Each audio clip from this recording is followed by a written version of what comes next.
Graça e paz a todos, aos que estão aqui, aos que estão em casa. Louvado seja o nome do Senhor Jesus. Pai, nós queremos te louvar, Pai, te bendizer. Ó Deus, nos alegrar, Pai, porque é privilégio para nós podermos cultuar ao Deus santo, poderoso, Deus grande, tremendo, digno de toda honra, de toda glória, de todo louvor. Que momento, Senhor, importante esse, ó Deus, onde nós nos juntamos como igreja, como corpo de Cristo, como povo de Deus espalhado em toda a terra. Ó Deus, e nos unimos, ó Pai, em um só propósito, Senhor, de reconhecer a Tua grandeza, a Tua majestade. Ó Deus, o quanto o Senhor é grande, ó Deus, e quão grande obra o Senhor realizou em nossas vidas, nos escolhendo, nos redimindo, ó Deus, nos separando, ó Deus, como povo eleito, como povo do Senhor, ó Deus, separados para a Tua glória, para o Teu louvor. Obrigado, Jesus, enche o nosso coração de júbilo nessa noite, enche, Senhor, os nossos lábios, ó Deus, com um novo cântico, Senhor, uma nova canção, uma canção de gratidão ao Senhor. Ó Deus, que durante todo esse louvor, Pai, durante todo esse tempo, o Senhor possa inundar o nosso coração com segurança, com alegria, ó Deus, com paz. Em nome de Jesus, refrigera a nossa alma, Senhor. Senhor, devolve forças, ó Deus, àquele que está cansado, em nome de Jesus. Devolve, Senhor, aos corações que estão aflitos, ó Deus, o bálsamo, Senhor. Que a Tua paz, ó Deus, seja o nosso alimento nesta noite, Pai, em nome de Jesus. Nós te louvamos, Pai, glorificamos o Teu nome, Senhor.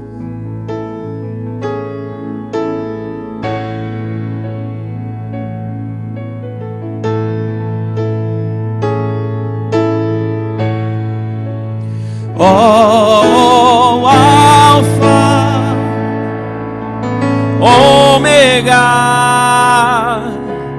Cristo,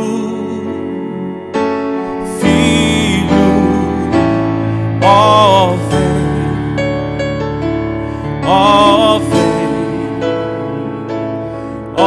vem, Senhor Jesus, diga, ó Alfa, Ômega, Cristo,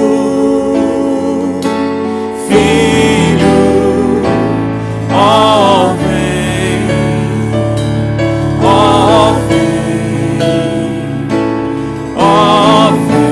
Senhor. Mais uma vez, diga, Alfa, Ômega, Cristo, Filho, ó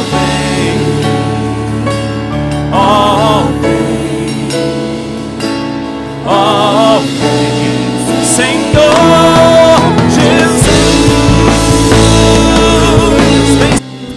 Boa noite, Igreja do Senhor Jesus. Boa noite a todos os irmãos que estão aqui no culto presencial. Já é muito bom ver a cara de cada um de vocês.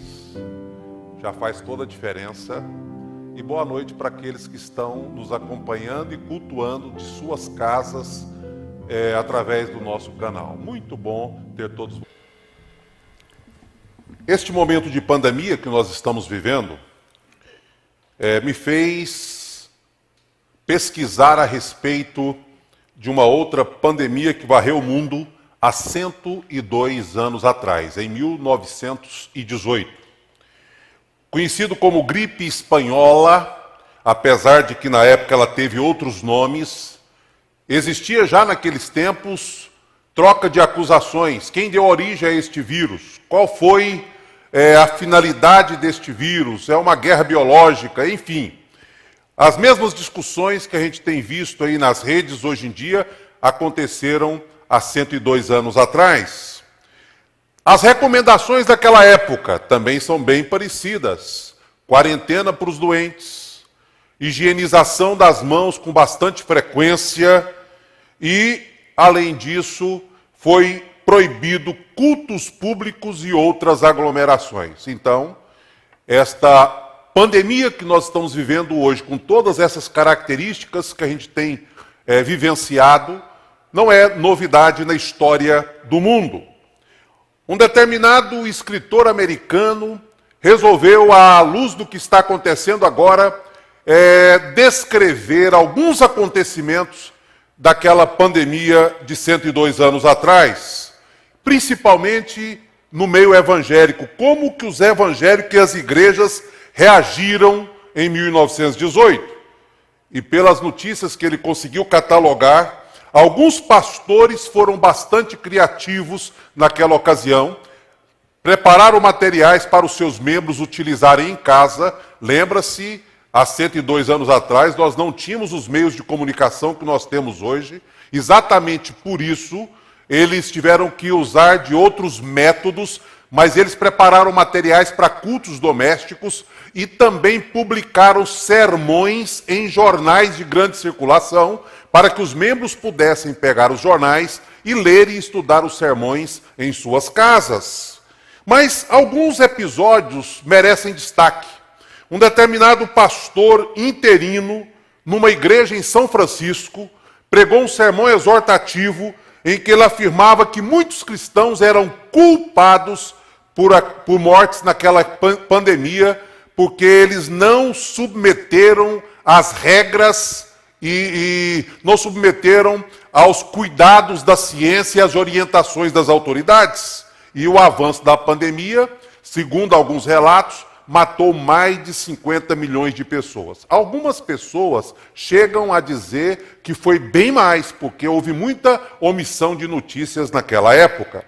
Por outro lado, um líder metodista pregou dizendo que nós deveríamos olhar para a ciência, reconhecer a autoridade da ciência, para evitar que depois a gente culpasse a Deus por qualquer eventual problema e ainda viesse com aquelas orações tipo confissão positiva ou tipo decretos dizendo: agora eu quero que Deus me cure, que Deus resolva o meu problema que eu criei com as minhas próprias mãos. Alguns pastores recusaram a fechar as portas e, em protesto, continuaram abrindo as portas e realizando os cultos.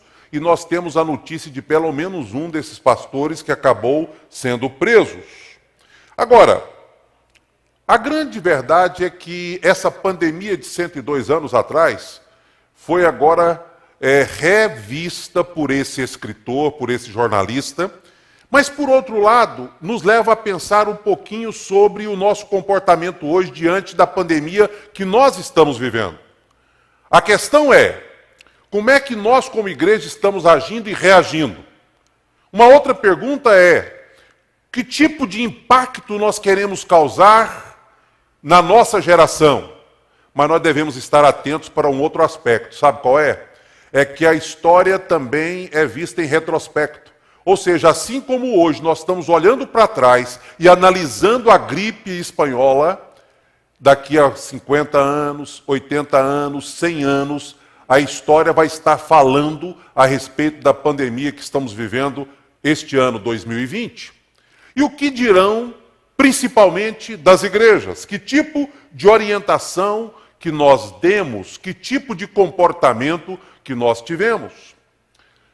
Exatamente por isso, a nossa preocupação é, precisamos impactar a nossa geração, mas precisamos impactar também gerações futuras com o nosso testemunho ético, com a nossa forma de comportar-se. Por isso eu trouxe uma palavra de Deus para o seu e para o meu coração hoje, baseada no Salmo 16. Vai ser um sermão expositivo, um sermão onde nós vamos olhar apenas, praticamente, só vamos sair do Salmo para alguma ilustração, mas nós vamos aprender com o salmista a respeito de como agir e reagir diante de uma crise. Chamo você para a leitura, se você quiser acompanhar aí na tela. Salmo 16, de 1 a 11, diz assim: protege-me, ó Deus, pois em ti me refugio. Ao Senhor declaro, tu és o meu Senhor, não tenho bem nenhum além de ti. Quanto aos fiéis que há na terra, eles é que são os notáveis em quem está todo o meu prazer. Grande será o sofrimento dos que correm atrás de outros deuses. Não participarei dos seus sacrifícios de sangue, e os meus lábios nem mencionarão os seus nomes. Senhor, tu és a minha porção e o meu cálice. És tu que garantes o meu futuro. As divisas caíram para mim em lugares agradáveis. Tenho uma bela herança. Bendirei o Senhor que me aconselha. Na escura noite o meu coração me ensina. Sempre tenho o Senhor diante de mim. Com ele à minha direita não serei abalado. Por isso o meu coração se alegra e no íntimo exulto. Mesmo o meu corpo repousará tranquilo, porque tu não me abandonarás no sepulcro, nem permitirás que o teu santo sofra decomposição. Tu me farás conhecer a vereda da vida. A alegria plena da tua presença, eterno prazer à tua direita. Como devemos reagir a uma crise? Eu convido você a escutar o salmista Davi. Ele tem algo a nos ensinar sobre este assunto. Não sabemos em que situação Davi escreveu este salmo. Ao certo não sabemos, mas uma coisa nós temos certeza. Ele tinha um perigo de morte bem real na vida dele quando ele escreveu este salmo. A crise que ele estava vivendo não era uma crise muito simples. A dificuldade não era uma dificuldadezinha qualquer. Davi estava sendo confrontado com uma crise profunda e confrontado com a própria morte, porque ele cita o Sheol, ou a sepultura, ou a decomposição, lá mais no final deste salmo. Quando eu resolvi pregar esse sermão, eu estava meditando lá em casa, tenho passado muito tempo no meu cantinho de meditação, que é meu escritório lá de casa, e de repente eu me vi perguntando, eu tinha uma agenda de pregação. Chegamos a compartilhar na equipe pastoral, olha, nós vamos fazer uma exposição de uma carta, nós vamos pregar a respeito de alguns livros do Velho Testamento, nós vamos fazer uma agenda bem planejada para a igreja. À luz de quê? À luz do que nós entendemos ser necessidade da igreja que nós cuidamos e temos a responsabilidade de pastorear. Aprender mais sobre história bíblica, ser confrontado mais com alguns assuntos familiares. Enfim, tinha uma agenda sendo construída.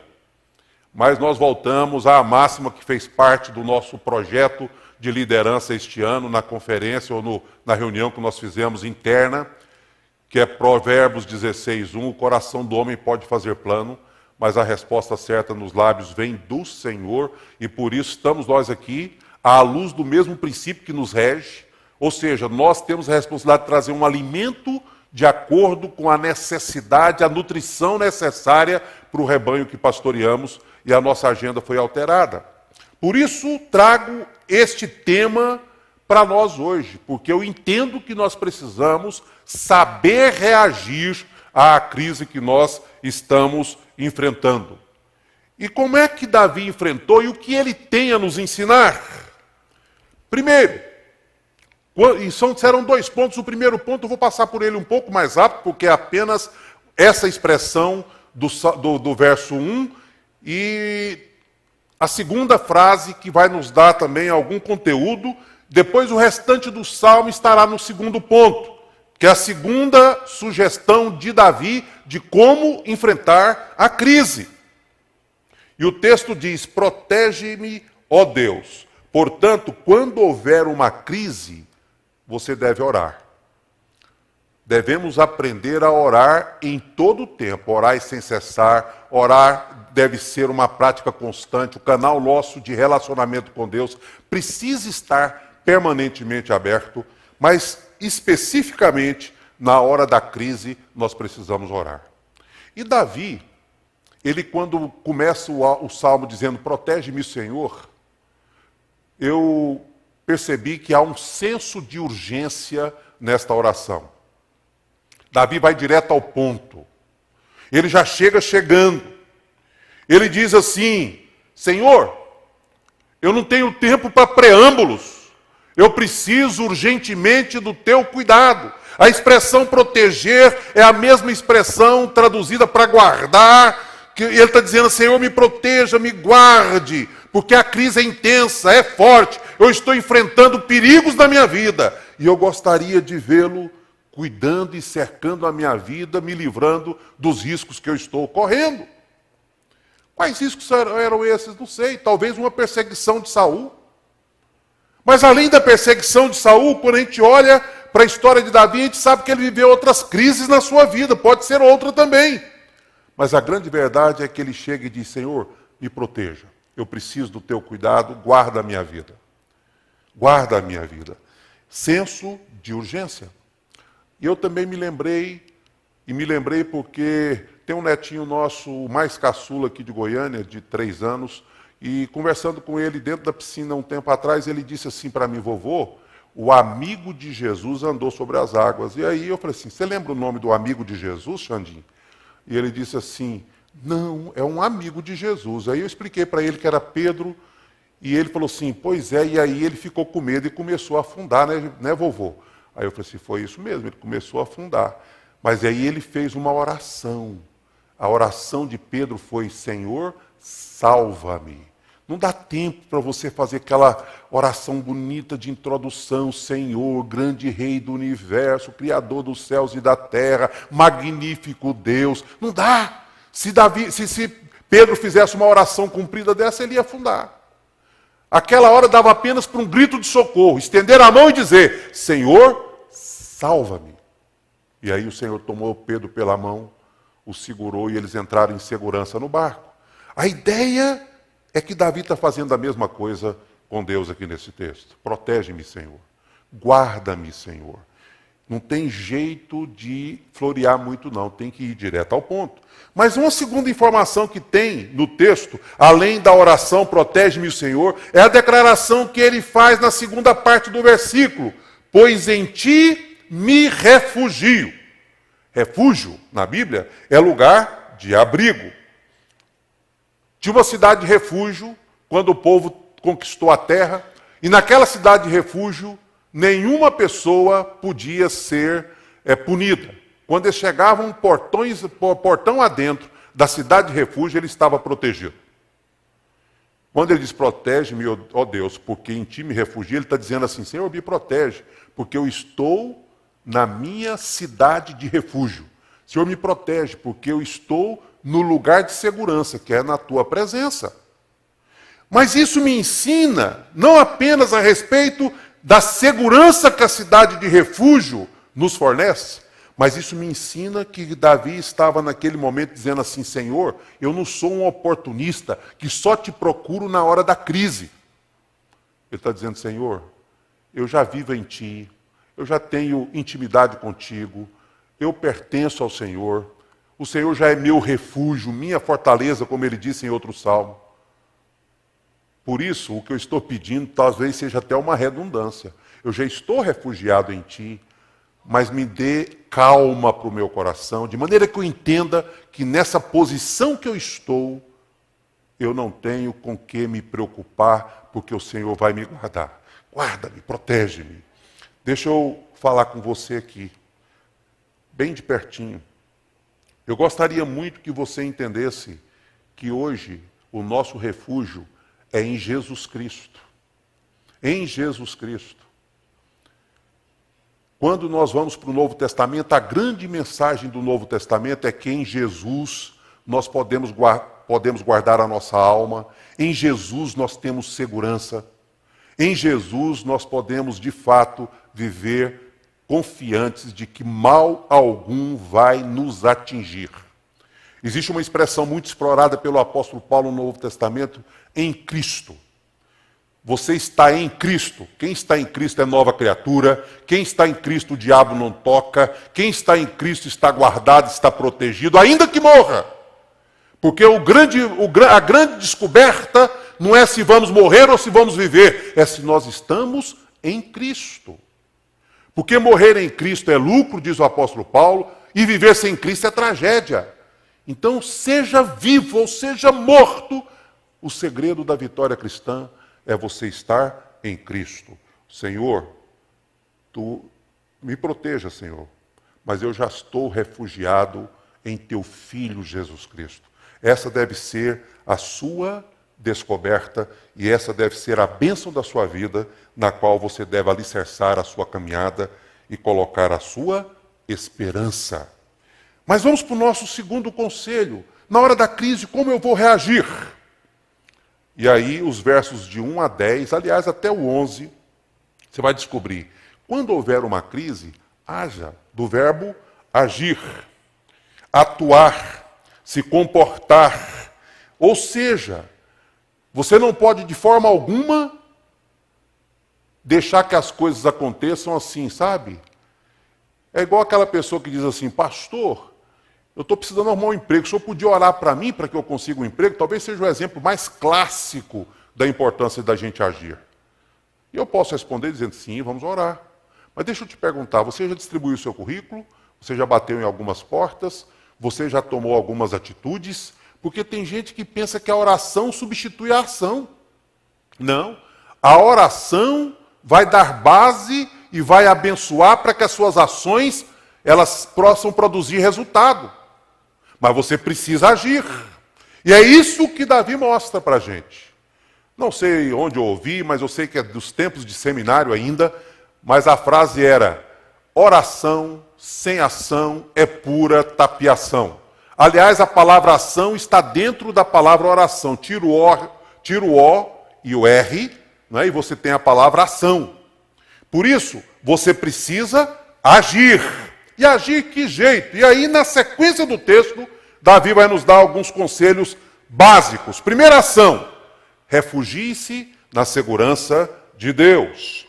E ele, quando fala sobre refugiar na segurança de Deus, ele vai dar para nós aqui 3 evidências, ou 3 conselhos, ou 3 dicas de como nós podemos nos refugiar na segurança em Deus. A primeira está no versículo 2, quando ele fala de termos prazer no Senhor.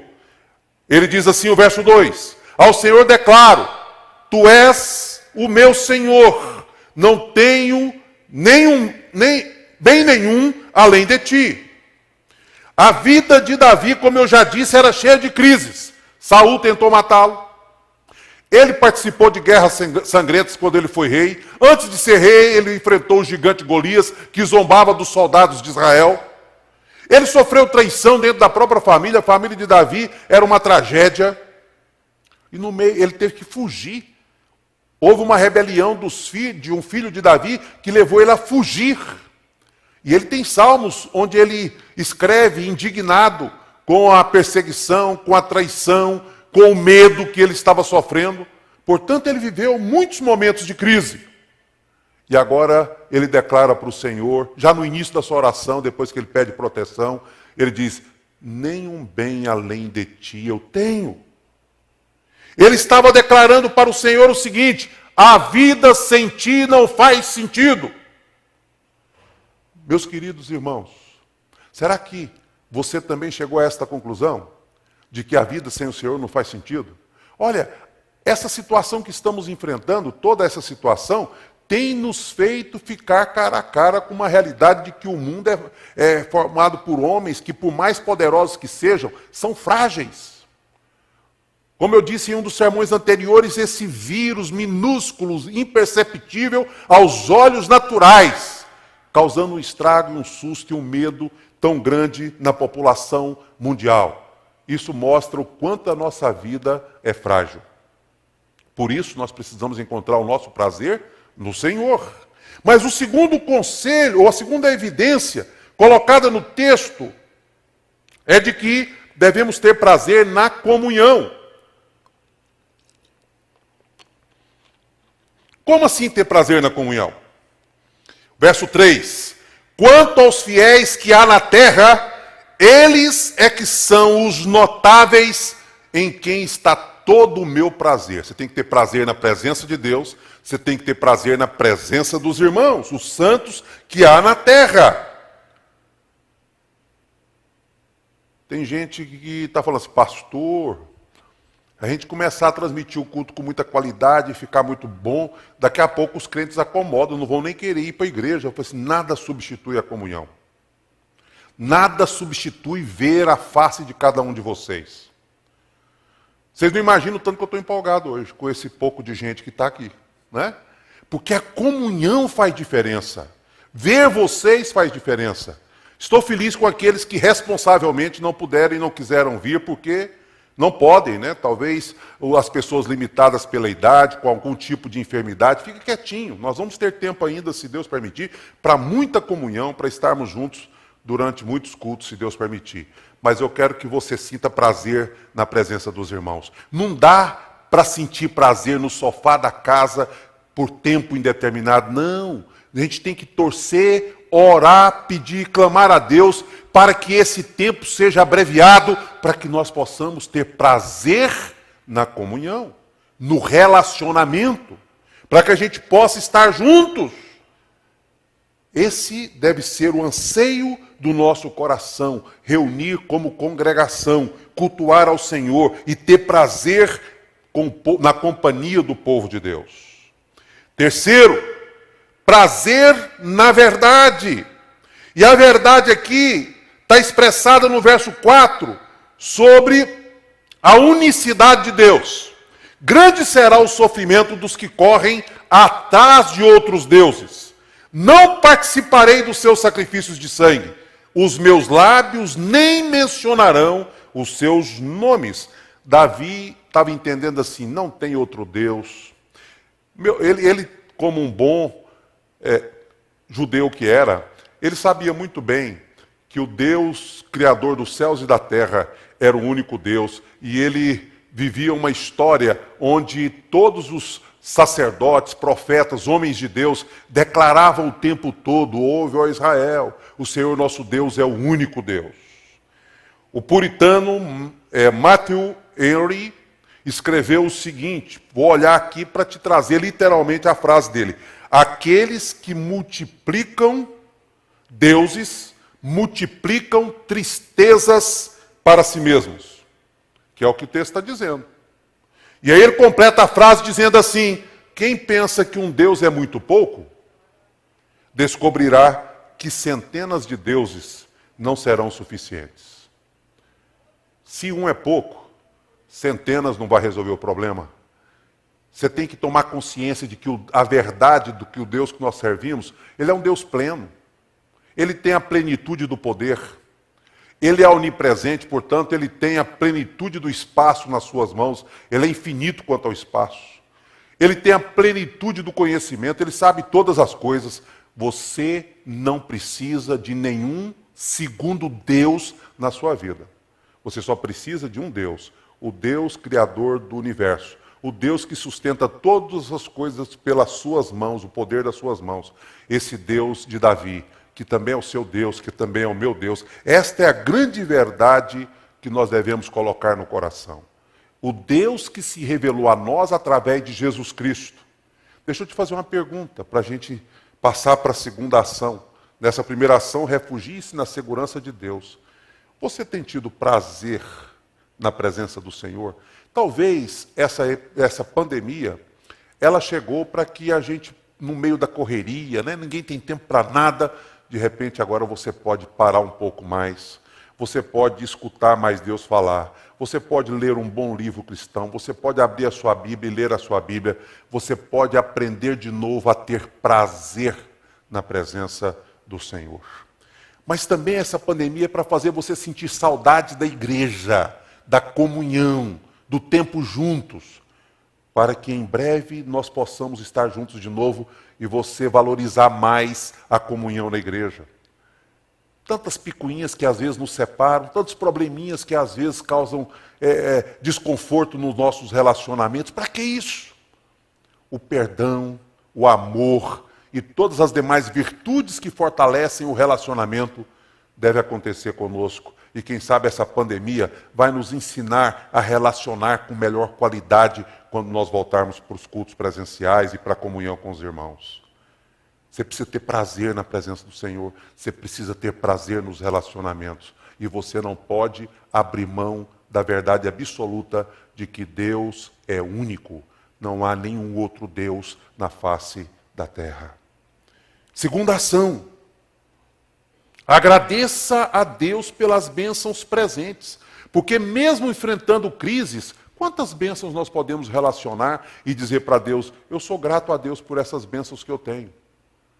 Você que tem um lugar para você dormir, uma mesa para se alimentar, uma casa para morar, você não está sendo abençoado nesses dias. Talvez você está valorizando a sua casa muito mais do que em outras épocas, não é? Porque você pode olhar e dizer assim, puxa vida, eu vou orar por aqueles que não têm uma moradia. Já imaginou, numa pandemia como essa, pessoas que não têm uma casa para morar, o que estão enfrentando? É uma bênção. Mas além dessas bênçãos, nós temos 4 mencionadas aqui por Davi que eu quero citar. A primeira está no versículo 5. É a bênção do relacionamento com Deus. Veja o que diz o verso de número 5. Senhor, tu és a minha porção e o meu cálice, és tu que garantes o meu futuro. Quando o povo de Israel chegou na terra que eles conquistaram lá, que foi prometida por Deus, cada tribo, com exceção da tribo de Levi, recebeu uma porção de terra. Levi não, porque eles tinham que gastar o tempo deles no templo, ensinando, adorando, cultuando, presidindo o culto. Era a tribo sacerdotal. Mas os demais receberam, cada um uma porção, cada um pedaço. E aqui, quando você olha para Davi, parece que Davi está trazendo a figura o seguinte: cada um que recebeu a sua terra ficou muito feliz. E começou a pesquisar a terra para descobrir as riquezas que haviam naquela terra, as possibilidades que eles tinham.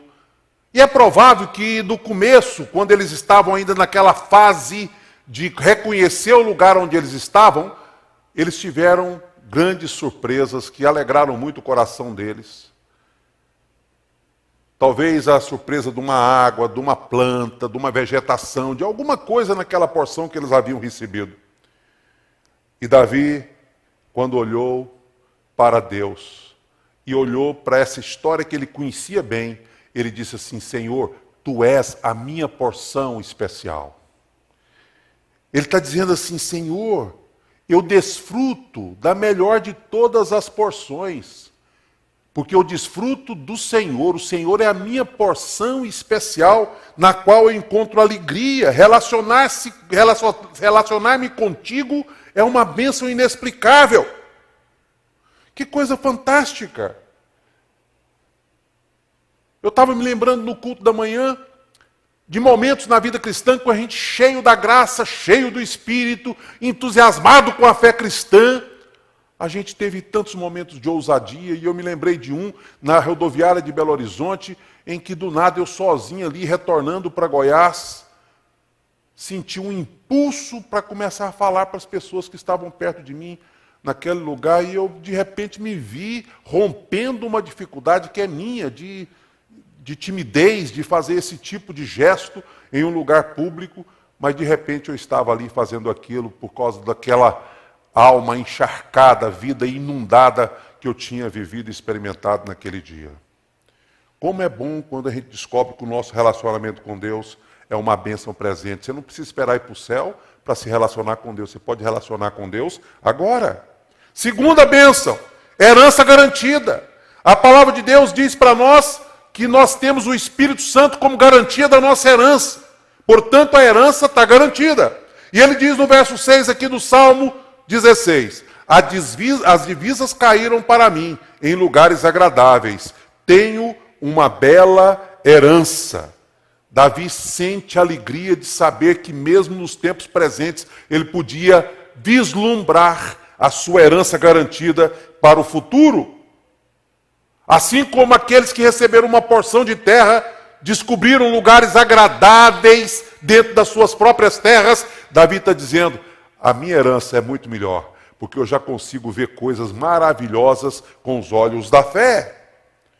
Quem recebe um chamado, quem obedece um chamado, percebe isso, vive isso de maneira estupenda, de maneira significativa, de maneira alegre, de maneira vibrante, como aconteceu com Davi. Ele não se orgulhava por uma terra material, mas ele se orgulhava com a herança que ele sabia que ele ia ter no céu. Meus irmãos, hoje a gente tem uma vida até muito fácil, quase todos nós, o mundo melhorou muito, mas quantos de nós conhecemos histórias de pastores que viveram seus ministérios inteiros sem ter nada, absolutamente nada, mas viviam felizes, porque eles tinham algo no coração deles que enchia o coração deles de alegria, que era a promessa de uma herança, e eles viviam o tempo todo ligados nesta promessa. Você precisa agradecer a Deus por esta bênção. Terceiro, você tem um conselheiro permanente. Olha o que diz o verso 7. Bendirei o Senhor que me aconselha, e na escura noite o meu coração ensina. Há momentos na nossa vida que são tremendamente difíceis. Momento de crise, como nós estamos mencionando hoje. Mas nós temos certeza de que se nós palmilharmos o caminho que o Senhor dirigir para nós, conduzir-nos, apontar, nós seremos mais do que vencedores. O Senhor me aconselha, Ele me aconselha pela palavra, Ele me aconselha através das circunstâncias, Ele me aconselha pela prática da oração, Ele me aconselha através do Espírito Santo que habita em mim. Mas não tem nada melhor do que saber que Ele me aconselha de manhã, de tarde, de noite, de madrugada, se você perder o sono. O tempo todo você pode contar com o conselho do Senhor. Quando diz que até à noite o meu coração me ensina, não é? E nós vimos aqui na decoração, na memorização do texto bíblico deste mês, noite ou deserto, dê o nome que você quiser dar, mas essas experiências devem ensinar o nosso coração. E esta é uma bênção presente, mesmo a bênção da luta, mesmo a bênção da dificuldade. E o quarto, agradeça a Deus pelo companheiro fiel que nós temos, que é o Senhor, verso 8. Sempre tem o Senhor diante de mim, com Ele à minha direita, eu não serei abalado. J. Packer, que não é porque ele ainda é vivo. Até poucos dias atrás, né, eu ainda vi algo a respeito da vida dele. Com 93 anos, ele é vivo, um dos teólogos que tratou dos temas mais difíceis da nossa teologia. E ele, com 93 anos, foi entrevistado. E Packer é um teólogo bíblico, conservador. Inclusive, ele era de uma igreja anglicana, mudou de igreja, porque a sua igreja resolveu consagrar ao ministério pastores homossexuais, e ele não admitia, né? Ponto de vista de Packer, claro, e eu respeito muito. Ele estava ali dizendo com isso o quê? A cruz de Cristo é para todo mundo, não é? Mas eu não posso admitir no clero alguém com essa característica, porque, biblicamente falando, não tem suporte. E esse Packer, coerente, um homem corajoso, que mesmo tratando de temas difíceis, conserva a sua base bíblica rígida. Na sua entrevista, ele foi perguntado a respeito de crises, e a resposta que ele deu foi a seguinte: crises inclusive teológicas, momentos difíceis que ele viveu, saindo e rompendo com a igreja, coisa dessa natureza. Ele disse assim: eu posso dizer honestamente que eu nunca perdi o sono por causa da ansiedade. E eu penso que este é o principal sinal de que eu conheço a Deus e de que Deus me conhece. Estou na mão dele e na mão dele eu estou seguro. Essa é a bênção de ter Deus como companheiro. Meu querido, esta é a bênção de ter Deus como seu companheiro. De dia você pode contar com Ele, de noite também, na alegria, na tristeza também. A ansiedade não vai tirar o seu sono. Você vai repousar tranquilo, seguro. E o próprio Davi fala sobre isso, sobre repousar seguro com o Senhor. A noite escura pode vir, mas ela trará ensinamentos para você, para o seu coração, para a sua alma. Por isso, curta essas bênçãos presentes que você tem direito a elas. Terceira e última ação. Alegre-se na esperança futura.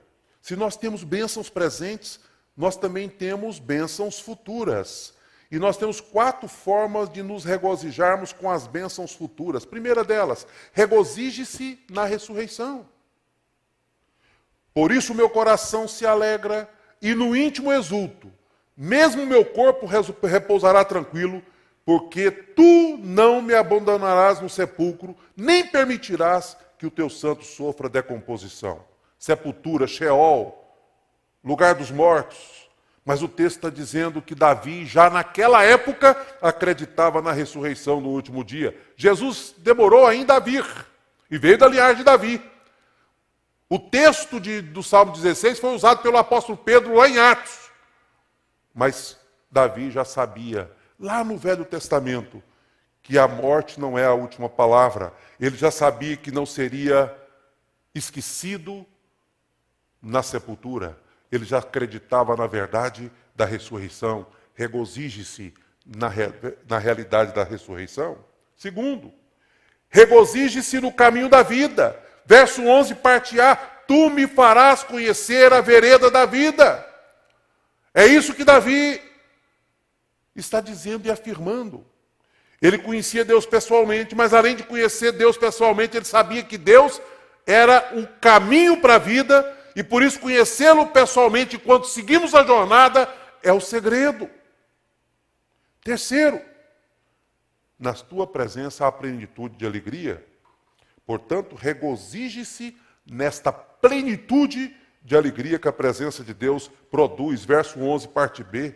Alegria plena da presença do Senhor. Para Davi, não há nada melhor do que a presença do Senhor. É interessante porque os crentes, quando falam de Apocalipse ou de escatologia, tem cada pergunta.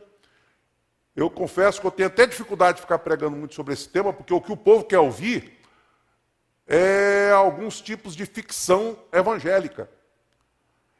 E começa a te perguntar, a rua vai ser de ouro mesmo? Tem gente que quer saber se vai ter comida lá no céu. Tem outro que pergunta, vem cá, eu vou poder pescar lá no céu? É meu hobby. Né? Por isso que aqui lá vai ter futebol lá no céu? Não, quem morrer primeiro volta para contar, e aí o que morreu voltou e disse para ele, vai ter futebol e você está escalado para o jogo de domingo. Né? Isso tudo para mostrar que as pessoas ainda não entenderam o que é céu. Você sabe qual é a principal alegria do céu?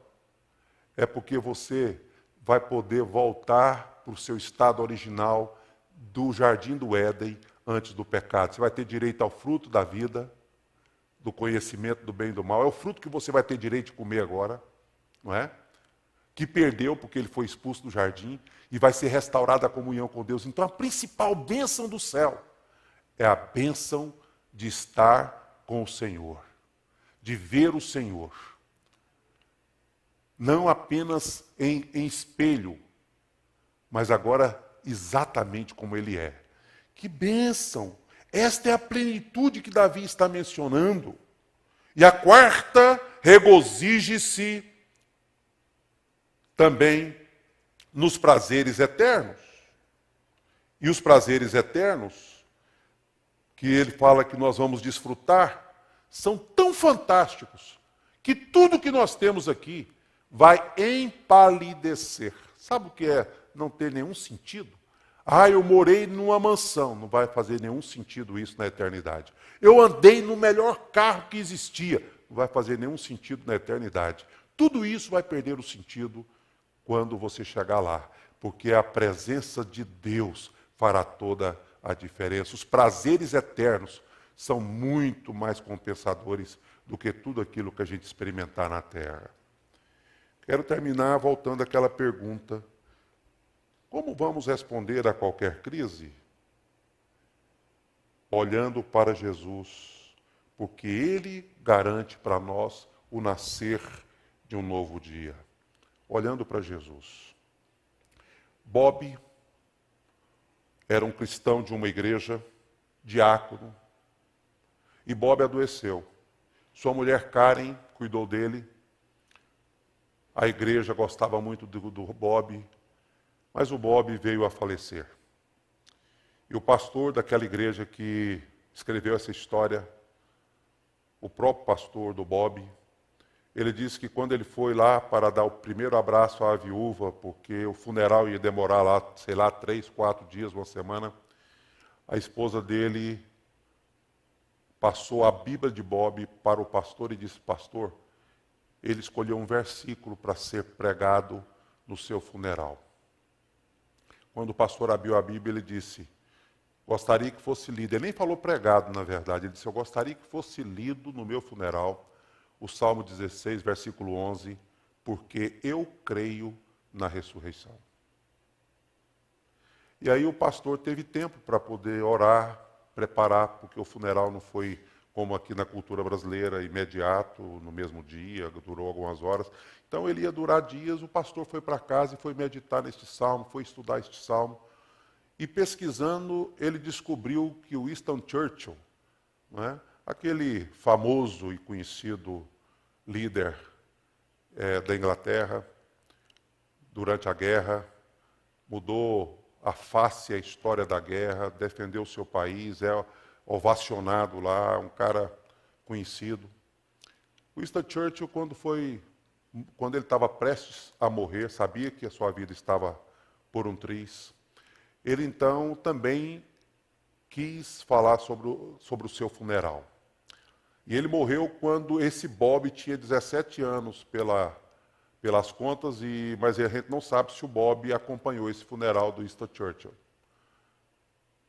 E ele disse assim: eu quero que fique na cúpula, são duas, em cada cúpula fique um corneteiro. E após a bênção final do pastor, um corneteiro vai tocar o taps, que eu não vi tradução para essa palavra, mas é a ideia do toque de recolher. Se você fizer uma pesquisa lá, toque de recolher, você vai perceber que é uma música dizendo de corneta, não é? Chamando todos para o repouso, é hora de dormir. Mas o segredo é que depois do toque de recolher, o Winston Churchill disse: o outro corneteiro vai tocar o toque de despertar, reveal, se eu não me engano. E ele disse: eu quero que toque esse outro toque, porque eu tenho certeza na ressurreição. A última palavra não é o toque de recolher. A última palavra é o toque de despertar.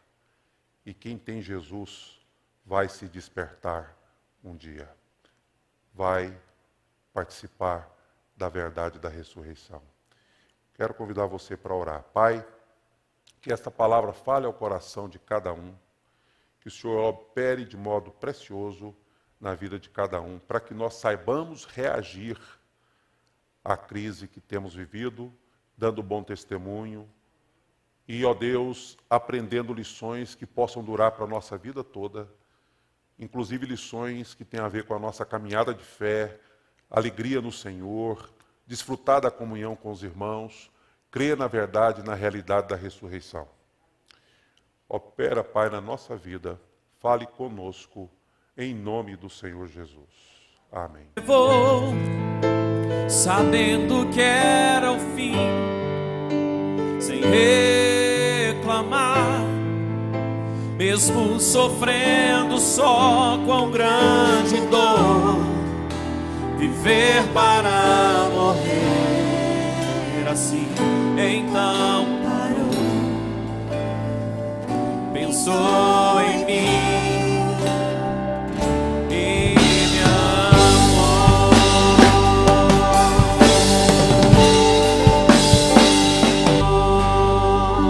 Que a graça do Senhor Jesus, o amor de Deus o Pai, a comunhão e as consolações do Espírito esteja com todos nós aqui, com todos aqueles que estão nos assistindo em diferentes lugares, com o povo de Deus espalhado pela face da terra hoje, durante esse período de pandemia e até a gloriosa volta de Jesus Cristo. Amém. Boa semana a todos. Deus abençoe. Nos acompanhe nesse mês do lar. Maior que tudo, maior que os reis, que a natureza e toda a criação, maior que o saber e o mundo